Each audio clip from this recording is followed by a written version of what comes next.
반갑습니다. 그날이 오기 전에 말씀하고 딱 맞았어요. 그죠? 헤롯 성전은 예수님 당시에도 아직 완공되지 않고 계속 건축 중이었습니다.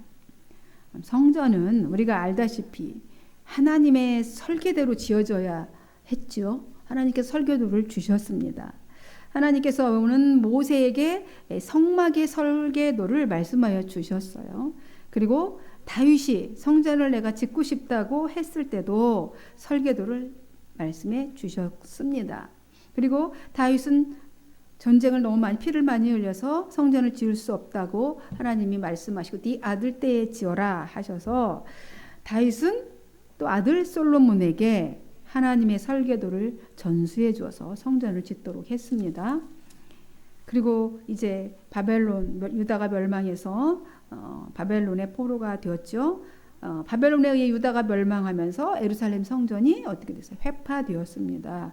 그렇지만 스룹바벨을 통해 이제 포로 다시 귀환할 때에 스룹바벨 성전이 이제 재건되고 보수들 될 때도 사람들을 통해서 하나님의 사람들을 통해서 성령의 역사로 재건되어졌습니다. 그런데 이 헤롯 성전은 하나님에 의해서 하나님의 설계도대로 지어진 것이 아닙니다. 그러니까 에돔 출신이었던 이 헤롯이 적통이 아니라는 자신의 약점을 이제 커버하고 유대인들 백성들의 환심을 사기 위해서 하나님의 뜻과는 상관없이 지은 것이 바로 헤롯 성전입니다. 이 솔로몬은 성전을 건축하는데 7년 걸렸죠. 우리가 알다시피 7년 걸렸는데 헤롯은 그보다 몇 배가 되는 40년 동안이나 이 성전을 건축했습니다. 따라서 이 성전의 크기와 규모도 엄청났겠죠. 웅장했습니다. 성전에 쓰인 재료들도 최고급으로 사용해서 아주 화려하고 아름다웠습니다. 이처럼 공을 들여서 이 건축한 이 성전은 언제 완공이 되었냐면 AD 63년에 완공이 되었습니다. 그리고 성전은 언제 무너졌습니까? AD 70년에 회파가 되었죠. 로마 티투스 장군에 의해서 성전은 어떻게 해서 완전히 파괴되었습니다. 그야말로 돌 하나에 돌도 얹혀지지 않았죠. 7년 만에 완공된 지 7년 만에 완전 파괴되었습니다. 예수님 당시만 해도 아직 완공이 안 돼 있는 성전이었죠. 완공되지 않았는데 얼마나 그 모양이 웅장했는지 백성들은 그 외형에 아주 완전히 압도되었습니다. 그죠? 하나님이 거하시는 곳이다. 이 성전이 하나님이 거하시는 곳이라는 것만으로도 그 신성함과 거룩함에 압도되는데 그 외형까지 얼마나 화려하고 웅장했으니 성전을 바라만 봐도 감동이 저절로 될 지경이었습니다. 예수님의 제자들도 이들과 별반 다르지 않았기 때문에 이 성전의 건물 외형을 보고 감탄했습니다. 그러고 있는 그들에게 주님은 주님 이 돌들 좀 보세요. 이 건축 이 벽 좀 보세요. 그렇게 말하는 것이죠. 그럴 때 주님이 돌 하나도 돌 위에 남지 않고 다 무너지리라 이렇게 말씀하십니다. 이 말씀은 그 시대 사람들에게는 상상도 안 되는 일이잖아요. 그 성전이 헤롯 성전이 무너진다니 상상할 수도 없는 일입니다. 만약에 성전이 무너진다면 하나님밖에 할 수 없는 일이죠. 그러니까 예수님이 아주 엄청난 말씀을 하신 것입니다. 그러자 예수님을 메시아라고 이제 믿고 따르고 있던 12 사도들도 깜짝 놀랐습니다. 이 성전이 무너진다는 것은 하나님이 예루살렘을 떠난다는 것이잖아요. 성전을 떠난다는 것이고 그것은 곧 멸망이라는 것과 연결되어지기 때문에 놀라지 않을 수가 없습니다. 그래서 베드로, 야고보, 요한, 안드레가 조용히 주님께 찾아와서 묻죠. 그럼 어느 때에 그런 일이 있겠으며 이 모든 일이 이루어질 때 또 무슨 징조가 있는지 우리에게 좀 알려주십시오 라고 말합니다. 그러자 주님은 그 질문에 이렇게 먼저 말씀하십니다. 사람의 미혹을 받지 않도록 조심하라. 이렇게 말씀하십니다. 이 말씀은 결국 사탄의 최후의 사탄이 쓰는 최후의 도구가 뭐라는 겁니까? 사용하는 도구가 사람이라는 거예요. 사탄이 쓰는 최후의 도구가 사람이라는 것이죠. 사람이 진리를 가정하고 자기 오름의 자리에 앉아서 능력과 권세를 가지고 사람의 마음을 막 흔들어대서 자기 편으로 끌어들이는 사단의 전술이 있을 거라는 것이지요. 그렇기 때문에 사람의 미혹을 받지 않도록 조심하라 이렇게 말씀하시는 겁니다. 그리고 어떤 징조들이 있을 것인지 또 설명해 주시죠. 말씀해 주십니다. 그리스도라고 칭하는 자들이 나타나서 사람들을 속일 것이고 여기저기 전쟁이 났다는 소문이 들릴 것이고 또 민족과 나라가 서로 대적하고 도처에 지진이 일어나고 사람들이 곳곳에서 기근으로 고통을 받을 것이다. 그러나 놀라지 말라. 그것이 마지막이 아니고 이제 재난의 시작일 뿐이다 라고 하십니다. 또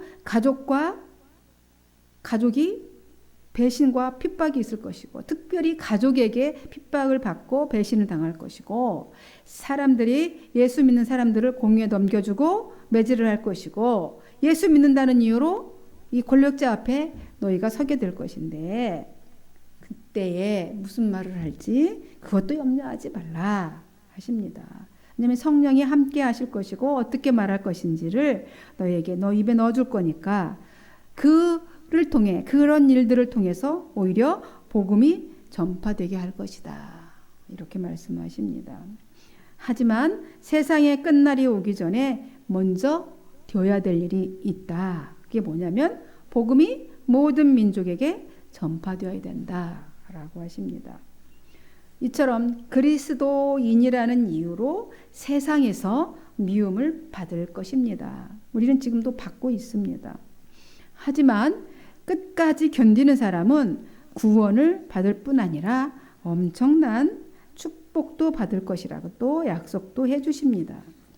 이런 징조들이 있거든 두려워하지 말고 잘 예비하고 잘 견뎌서 믿음으로 이기라는 겁니다. 여러분, 주님은 우리를 얼마나 사랑하시는지 부활하신 뒤에도 생전에 말씀하셨는데 부활하신 뒤에도 계시록 요한계시록을 통해서 이기는 자가 받을 상급을 7가지나 약속해 주시고 말씀해 주셨어요. 그러면서 하나님 나라로 계속해서 초청을 하고 계시는 것입니다. 7교회에 편지를 보냈는데 7교회의 대표성을 가진 7교회의 소아시아 지역의 교회들에게 편지를 보내는데 귀 있는 자는 성령이 교회들에게 하시는 말씀을 들을지어다. 이제 그 지역을 통해서 복음이 이제 전파될 것을 예견하시고 하시는 말씀이시죠. 이기는 자는 이런 상급을 받을 것이다 하시는 것이죠. 에베소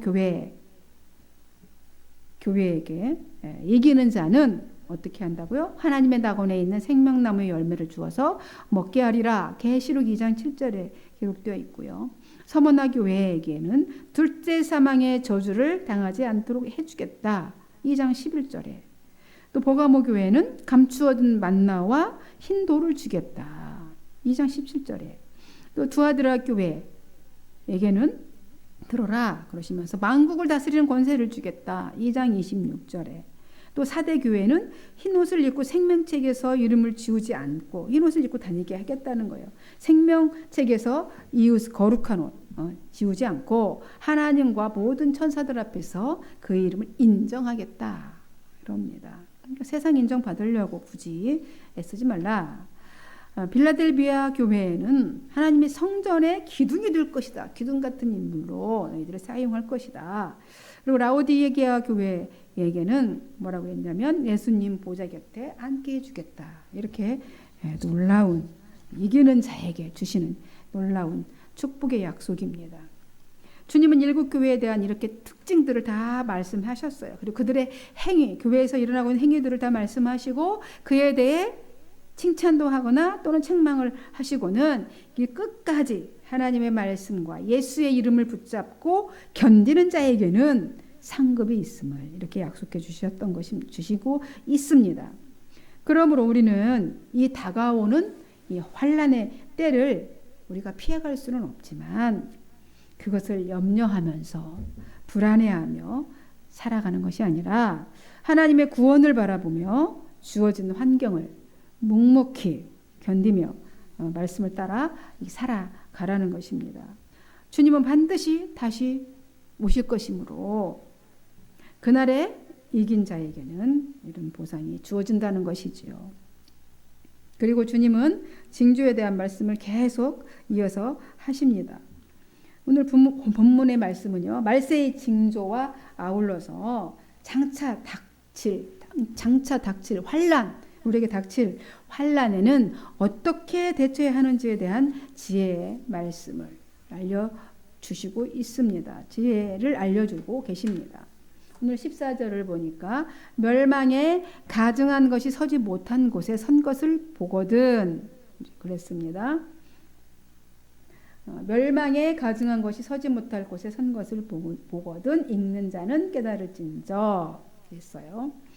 멸망에 가진 것이 서지 못한 곳에 선 것을 보거든 메시지 성경은 이렇게 해석을 했습니다. 풀었습니다. 거룩한 것을 더럽히는 괴물이 절대 있어서는 안 될 곳에 세워진 것을 보거든 이라고 했습니다. 이 멸망에 이 가증한 것 무엇일까요? 멸망의 해석들이 아주 많습니다. 이 마태복음에는 이 선지자 이 다니엘이 말한 바라고 하면서 다니엘이 예언했던 것을 인용했습니다. 멸망에 가증한 것. 그러니까 다니엘서 찾아봤더니 9장 27절에 멸망에 가증한 것이라는 표현이 있고요. 11장 31절에 있었고 12장 11절에 이렇게 있었습니다.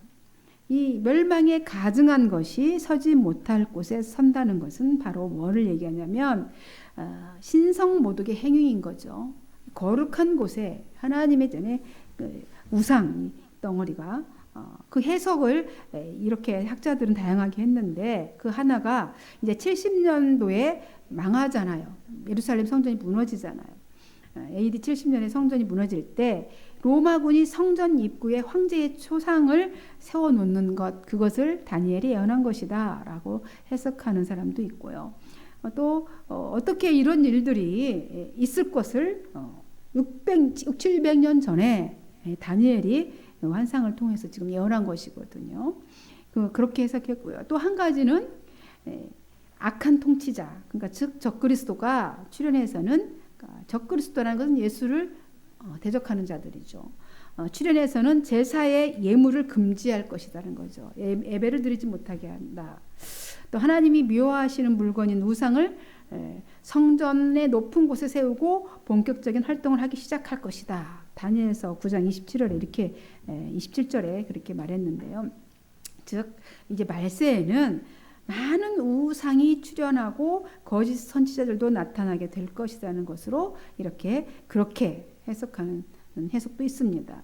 어떻든 이런 멸망에 가증한 것이 서지 못할 곳에 선 것을 보거든, 그러니까 신성모독하는, 그러니까 예배를 드리지 못하게 하는 어떤 우상 숭배하는 것들이 보거든, 적그리스도가 거룩한 성전에 앉아서 성도들의 경배를 받게 되는 것을 보게 되거든 이라는 말이게 되겠죠. 그런 일이 있게 된다는 것이죠. 여러분, 인간의 지식과 지혜가 커지고 또 이제 문명이 발달하고 문화가 발달할수록 더 많은 우상들이 생기죠. 더 많이 생겨납니다. 그러니까 우리 아이돌도 있잖아요. 아이돌이 우상이라는 뜻이잖아요. 우리 연예인들도 우상이 됩니다. 생겨나고 있으면서 사람들을 미혹에 빠지게 하는 요소들이 많아지고 있습니다. 뿐만 아니라 거짓 교사들이 거짓 가르침으로 진리를 흐려요. 오히려 진리가 더 배척을 당하고 거짓이 활개를 칩니다. 이 거짓 교사의 유혹은 외형적 신앙을 추구하는 인간의 우리는 외형적인 것, 보여지고 확신하게 하는, 믿어지게 하는 어떤 것을 눈으로 봐야 되잖아요. 그런 외형적인 신앙을 추구해 어떤 기복적인 것, 그렇죠? 추구하는 우리 인간의 속성이 있는데 그 속성상 아주 강력한 것이 바로 이 우상인 것이죠. 그래서 거짓 교사의 가르침이나 이 우상 숭배입니다. 그래서 모세 때부터 아주 경계의 경계를 해왔습니다. 이 거짓 교사, 그죠? 신명기 13장 1절에서 3절 여러 번 누누이 제가 말씀드렸죠. 너희 중에 선지자나 꿈꾸는 자가 일어나서 이적과 기사를 내게 보이고 그가 내게 말한 그 이적과 기사가 이루어지고 너희가 알지 못하던 다른 신들을 우리가 따라 섬기자고 말할지라도 너는 그 선지자나 꿈꾸는 자의 말을 청종하지 말라. 아예 듣지도 말라는 거예요. 그리고 5절에 더 나아가서는 뭐라고 했냐면 그런 선지자는 죽이라. 이렇게 모세에게 경계를 했습니다. 선지자라고 말하고 본인이 나는 선지자야 라고 말하고 온갖 이적과 기적을 일으키고 또 그가 그렇게 말했는데 그 말한 대로 다 될지라도 듣지 말라. 성경은 말하고 있습니다. 왜 그러냐고요? 왜 그러냐면 이들의 거짓됨을 잘 분별할 수 있는 거 우리가 잘 분별하지 못합니다. 이것이 거짓인지 참인지를 잘 구별할 능력이 없는 사람들이 많기 때문에 아예 처음부터 듣지 말라는 거죠. 하나님을 사랑하는지 안 하는지 그것을 통해서 알 수 있는 거예요. 거짓 교사에 넘어가거나 그런 것에 빠져드는 것은 하나님을 사랑하지 않기 때문이라는 것이죠. 그것으로 알 수 있는 거예요. 분명히 잊지 말아야 할 것은 그 미혹한 선지자는 죽게 된다는 겁니다.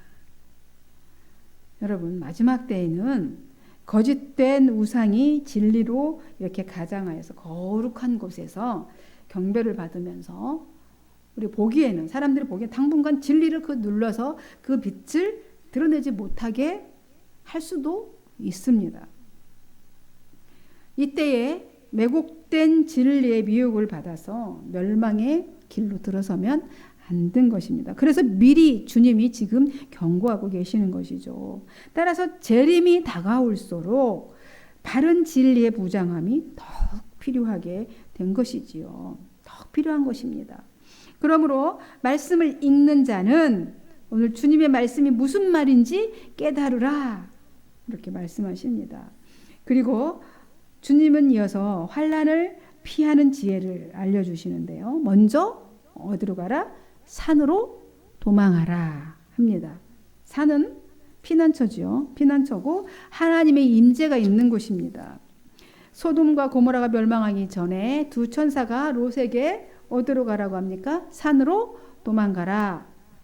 산은 아주 특별한 의미가 있습니다.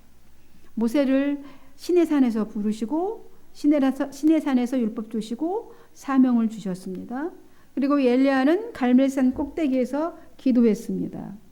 그리고 우리 주님은 감람산에서 기도하셨어요. 산은 하나님께서 택하신 자들을 보호하시고 지켜주시는 사랑이 임하시는 곳입니다. 환난 때가 되면 더 깊이 하나님과 교제하라는 것이지요.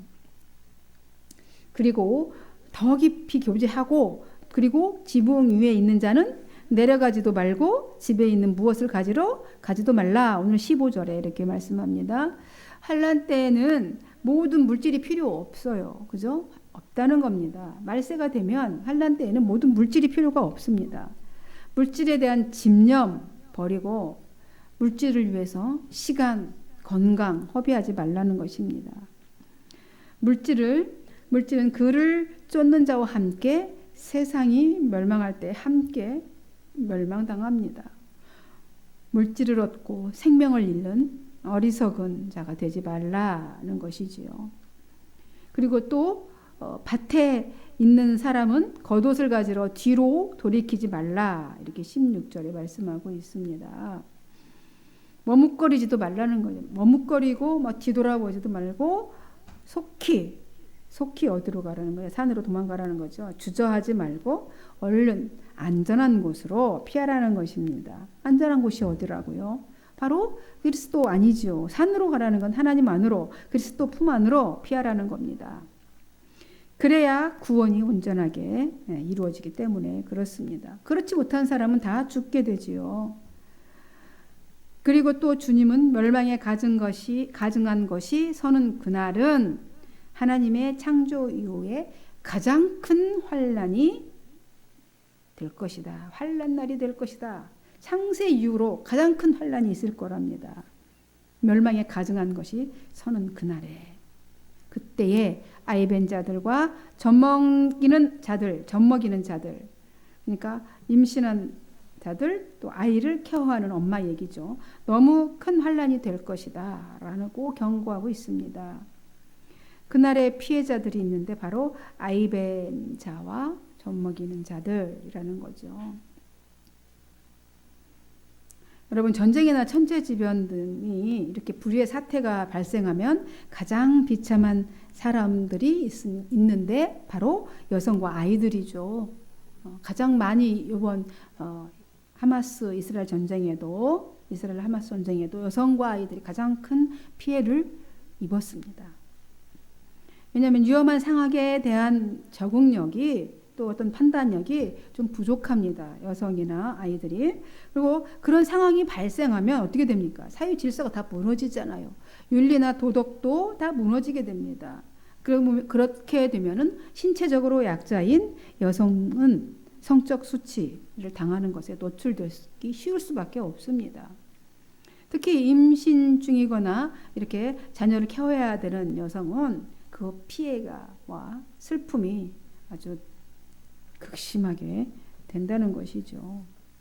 그래서 이를 반영해서 예화를 들어보자면 우리나라 역사 속에 있었던 전쟁에 관한 이야기 중에 이제 계백 장군의 일화가 있지요. 그는 백제의 충신입니다. 백제 말기에. 그러니까 신라와 당나라, 그러니까 라당 연합군이 이제 백제를 침략해 오자 그걸 대항할 수 없어요. 백제가 연약한 나라가. 그래서 이 나라의 운명이 다했다라고 이제 예견하고 이제 계백 장군이 이 가족들이 그렇게 되면 자기 전쟁에 싸우는 동안 적들에게 끌려가 이 남은 처자식들이 치욕을 당하게 되겠구나 싶어서 그들에게 치욕을 당하느니 죽는 게 더 낫다고 생각하고 자신의 처자식들을 자기 손으로 죽이고 전쟁에 나가죠. 거기서 장렬하게 전사합니다. 이 전쟁이나 난리가 발생하면 약자들이 아주 비참하게 됩니다. 그 중에서도 이들이 크게 화를 입게 되는 거죠.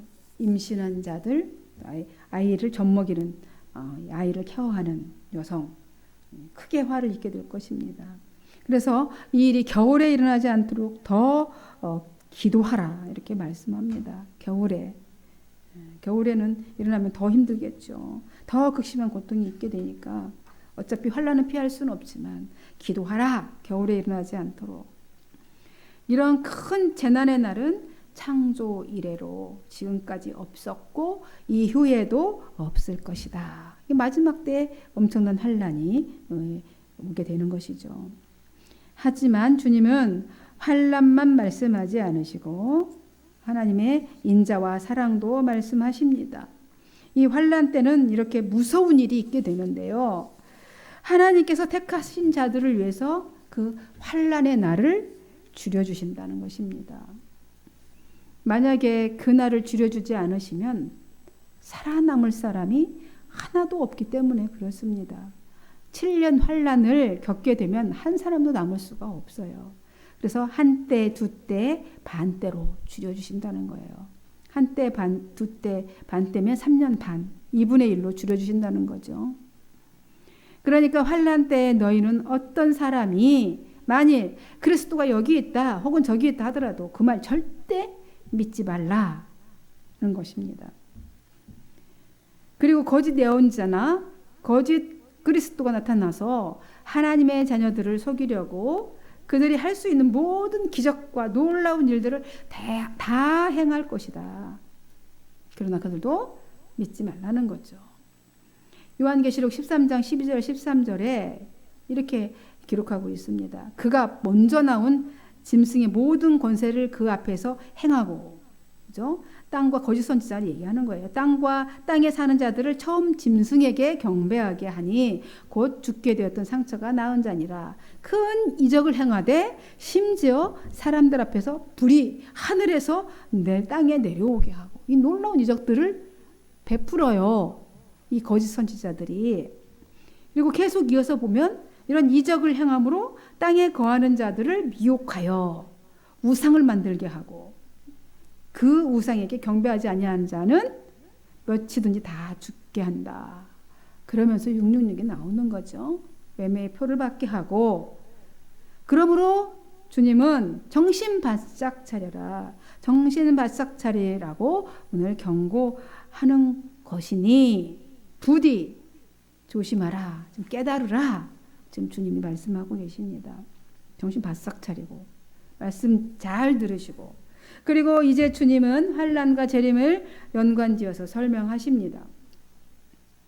그 환난이 끝나면 이제 해가 어두워져요. 해가 어두워지고 빛을 잃고 다른 빛을 잃을 것이고 별들은 하늘에서 떨어지고 모든 우주가 그러니까 우주적인 이제 환난이 올 거예요. 지금 우주적인 환난 안 왔잖아요. 아직 환난 우주가 흔들릴 것입니다. 바로 그때 진짜 왕이신 주님이 구름 타고 권능과 영광으로 오는 것을 사람들이 보게 될 것입니다. 그러니까 누구나 다 볼 수 있게 주님이 오신다고요. 그러니까 지금 자기가 그리스도라고 하는 건 다 가짜인 거죠. 그죠? 재림의 주는 다 누구나 알 수 있게 그렇게 오신다고 약속해 주셨어요. 사도행전 1장에서 예수님께 승천하시는 모습 503명이 봤다고 사도행전에 쓰여 있거든요. 다 봤는데 주님이 올라가시는 그 구름을 가리워서 보이지 않더라. 그러게 하늘을 향해서 쳐다보고 있는 그 제자들을 바라보고 두 천사가 얘기를 해주잖아요. 너희들이 왜 구름 하나 올라가신 그 모습을 보고 있느냐? 주님이 올라가신 그 모습 구름을 타고 다시 그렇게 오실 것이다. 이렇게 천사가 알려줍니다. 너희 가운데 산을 올려오신 이 예수는 하늘로 가심을 본 그대로 오시리라. 사도행전에 얘기하고 있습니다. 그때 주님께서 천사를 보내 그런 일이 있을 때에 천사를 보낸대요. 미리 하나님이 천사를 주님의 공중 재림할 때 하나님의 천사들을 보내서 땅 끝에서 하늘 끝에서 땅 끝에 이르기까지 전부 주님이 선택한 사람들을 한 사람도 빠짐없이 사방에서 다 모을 거라는 것입니다. 그것은 주님이 그러면서 자신의 재림을 친히 선포하시는 거예요. 오늘 말씀이 자신의 재림을 선포하고 계시는 겁니다. 이제 말씀을 뵙습니다. 주님은 마지막 때가 되면 환난이 있게 됨을 말씀하십니다. 그리고 분명하게 자신의 재림을 선포하십니다. 주님의 재림은 그리스도인의 소망이지요. 주님이 오셔야 됩니다. 주님이 다시 오시지 않는다면 우리의 믿음은 아무런 소용이 없잖아요. 그래서 우리는 주님이 어떻게 오시는지도 알아야 합니다. 주님의 재림은 환난이 있은 후에 오십니다. 환난 후에 이루어져요. 따라서 환난 때에는 두려워하지 말고 절망하지 말고 적그리스도나 미혹하는 자들의 미혹에 빠지지 않도록 진리의 말씀으로 무장을 해야 합니다.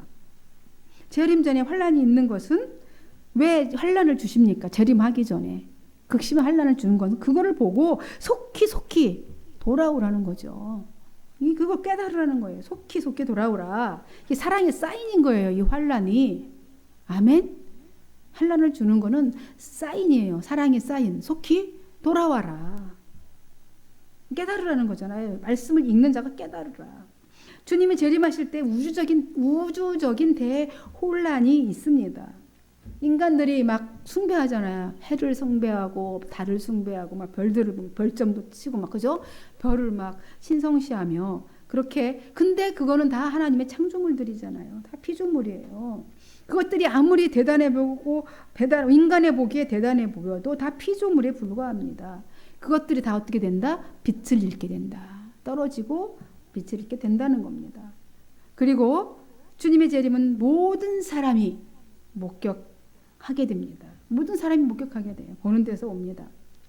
주림 때는 몰랐잖아요. 그죠? 동방 박사가 별을 보고 찾아와서 베들레헴 마국간에 아무도 모르게 조용히 오셨습니다. 그러나 재림 때는 그렇게 오지 않으신다는 거예요. 대조적으로 큰 영광과 권능을 가지고 오시니까 모든 사람이 다 목격하게 되는 거죠. 그러니까 땅 끝, 하늘 끝, 다 사방에서 그러니까 죽은 자나 산 자 다 주님 앞에 사방이 다 모아서 구원받은 자는 주님과 함께 멸망과 함께 휩쓸어지지 않고 다 영원히 주님과 그 영광을 함께 누릴 것입니다. 성도 여러분, 그러므로 지금 현재의 고난은 장차 우리에게 다가올 영광과 비교할 수가 없습니다. 그래서 마라나타, 주 예수여 오시옵소서, 이렇게 그날이 오기를 우리는 소망하며 그 믿음을 가지고 이 종말의 신앙을 가지고 오늘도 늘 이 모든 환난 가운데서 영광을 바라보고 걸어가실 수 있기를 주님의 이름으로 축원드립니다. 기도하겠습니다. 하나님 아버지, 감사합니다.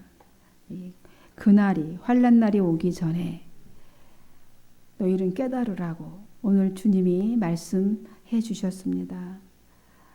지금 말세이고요. 그 중에서도 지말이라고 합니다. 말세 지말.